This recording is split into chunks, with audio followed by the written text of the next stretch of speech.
on the final episode of the Amazing Digital... God is dead. Oops! On the finale of the Amazing Digital...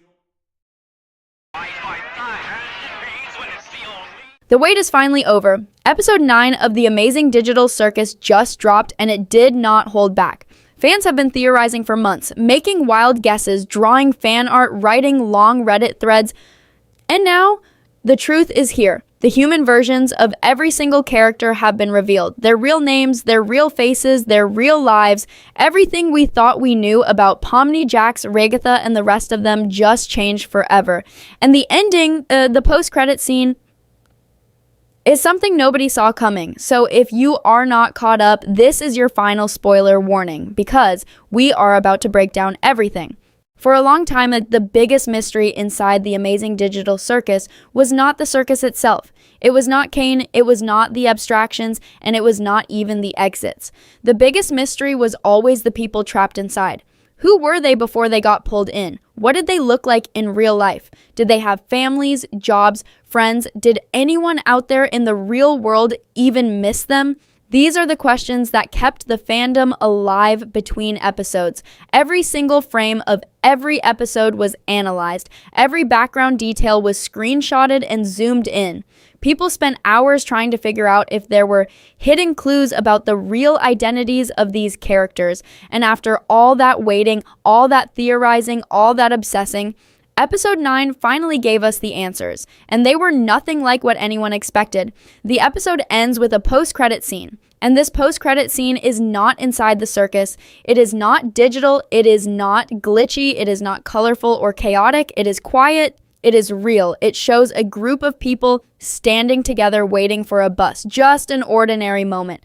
Just people standing on a sidewalk in real life. But these are not random strangers. These are the human versions of the characters we have been watching this entire time. And seeing them like that, normal, calm, completely unaware of what their digital copies are going through, is one of the most haunting things this show has ever done. Let us start with Gangle. Inside the circus, she is the emotional one, always anxious, always on the edge of tears, hiding behind her comedy and tragedy masks. But her real name is Zoe Raghavan, and the actress who brings her to life is Mantra Radhakrishnan. Seeing the real Zoe standing at that bus stop, looking completely fine, completely at peace, while the digital Gangle is still trapped and struggling inside a virtual nightmare, that contrast hits hard. It makes you think about what it even means to be a copy of someone. Is Gangle still Zoe, or did Zoe move on while Gangle was left behind? Then there is Zubul, unpredictable, sharp, always doing things their own way. Their real name is Riley Versailles, and the actress is AJ Noon. Riley in real life looks like someone who has figured themselves out. Calm, grounded, living their life. But Zubul inside the circus is still searching, still restless, still trying to make sense of a world that was never supposed to exist. The gap between Riley and Zubul feels enormous, and that gap is exactly what makes this reveal so uncomfortable in the best possible way. Ragatha is next. She is the heart of the group, inside the circus, always trying to hold everyone together, always smiling even when things fall apart. Her real name is Susie J. Ackerman, and the actress is Kaylin Hudson. Susie looks warm and kind in the post-credit scene, which makes total sense because Ragatha carries all of that warmth inside the digital world. But the difference is that Susie gets to go home at the end of the day. Susie gets to laugh with real friends, eat real food, live a real life. Ragatha does not.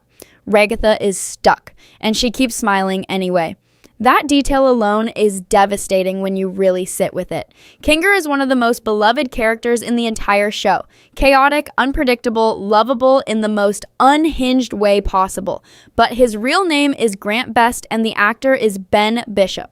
Grant in real life looks like a completely ordinary guy. No chaos, no spiral, no walls closing in on him. Just a regular person standing at a bus stop. And that is the thing about Kinger and everything that makes him Kinger. All that madness and fear and fragile energy, all of it came from something. Something happened to him before the circus, something that broke him in a way he never fully recovered from. Seeing Grant standing there normal and unbothered makes you wonder how much of Kinger was always in there and how much the circus created. Jax is the character fans have the most complicated feelings about. He is rude, manipulative, selfish, and somehow still one of the most entertaining characters in the show. His real name is Leroy Mateo, and the actor is Izatilo Ishinov.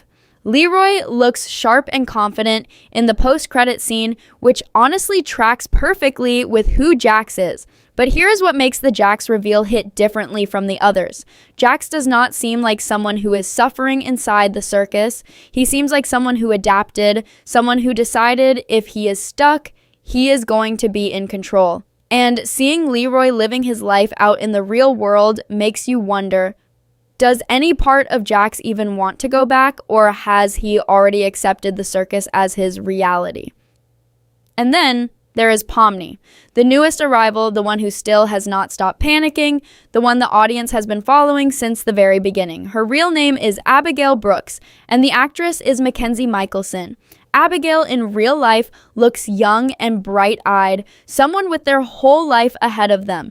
And Pomni inside the circus is desperate, terrified, and constantly trying to find a way out. The moment you see Abigail standing at that bus stop, just living her life, something inside you breaks a little. Because Pomni does not know that Abigail is fine. Pomni is fighting every single day to escape a prison that her original self has already walked away from. And that is the detail that changes everything about this show, because episode 9 did not just reveal the human versions of these characters, it revealed something much darker, something the fandom was not fully prepared for. It confirmed what many people had suspected but never wanted to believe.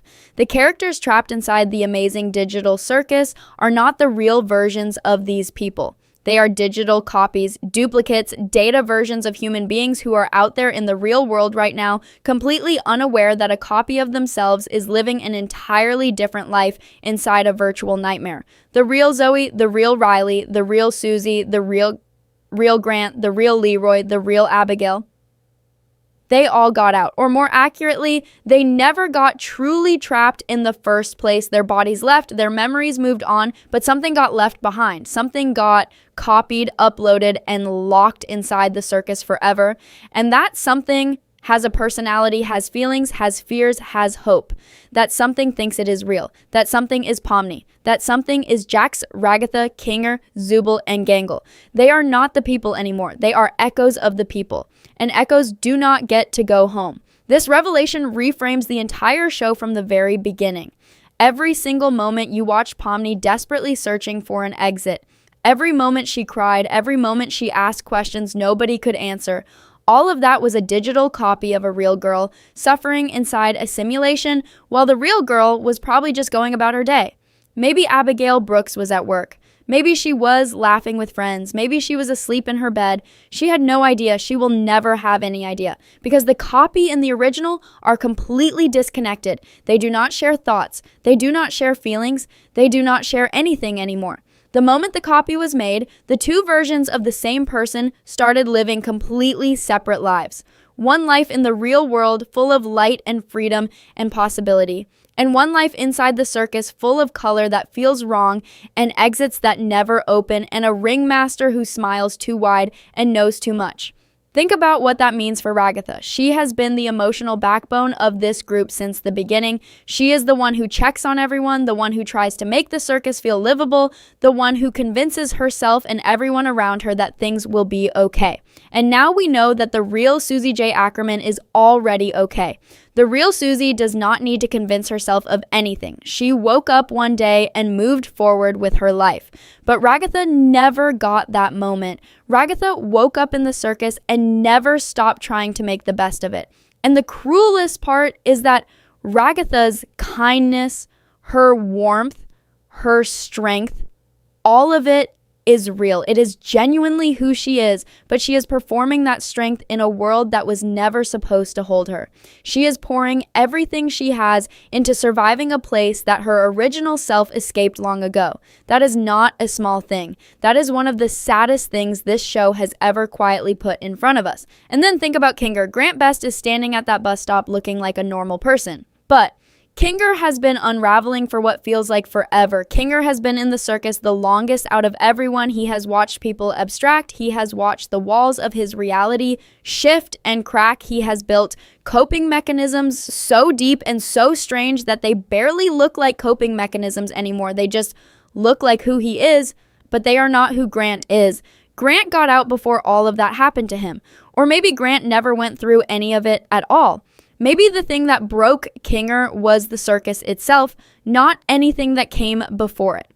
Maybe Kinger started out just as normal as Grant looks in that post-credit scene, and the circus slowly, quietly, over a very long time, turned him into what we see today. And if that is true, then what does that say about everyone else? What does that say about Pomni, who is still early in her time inside the circus? What will she look like after years of this? Will she still be searching for exits, or will she eventually stop? Not because she found peace, but because something inside her just quietly gives up. Jax is the one who makes you think the hardest about all of this. Because Jax does not look broken. Jax looks like he is thriving in his own twisted way. He is in control, he is sharp, he is always 3 steps ahead of everyone else emotionally. And Leroy Mateo in real life looks like someone who carries himself with that same kind of confidence. But here's the question that episode 9 plants in your head and refuses to let go. Did Jax choose to be this way, or did the circus make him this way? Did he decide early on that softness was dangerous inside a place like this, so he shut it down completely? Did he look at characters like Ragatha who pour their heart out every day and still cannot find a way out and decide that caring was not worth the cost? Because if that is what happened, then Jax is not just a villain. Jax is a survivor, a deeply damaged, deeply guarded survivor who found a way to keep going by becoming someone that nobody could hurt. And that reading of the character hits completely differently now that we have seen Leroy standing at that bus stop, looking every bit as sharp and self-assured as Jax does inside the circus.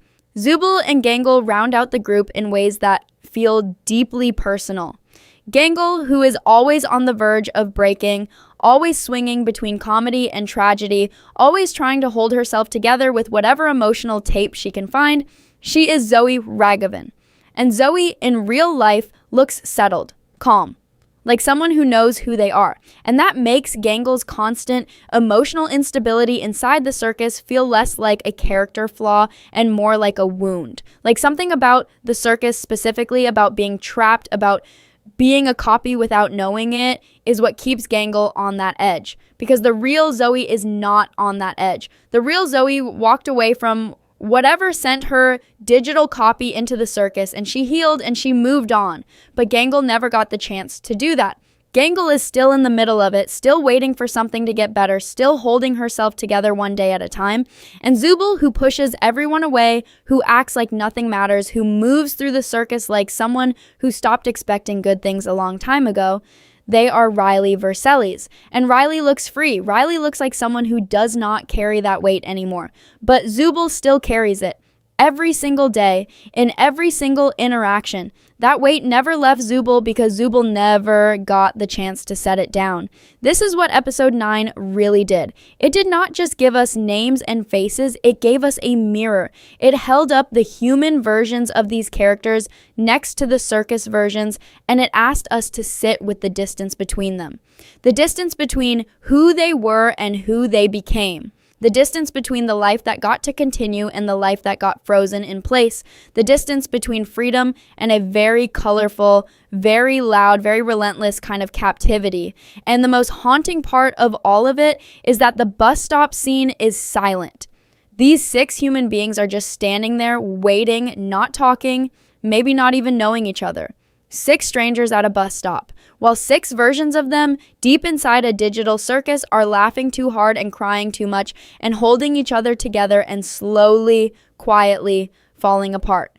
The real ones are waiting for a bus. The copies are waiting for something that may never come. And after episode 9, we finally know exactly what they left behind when they stopped waiting.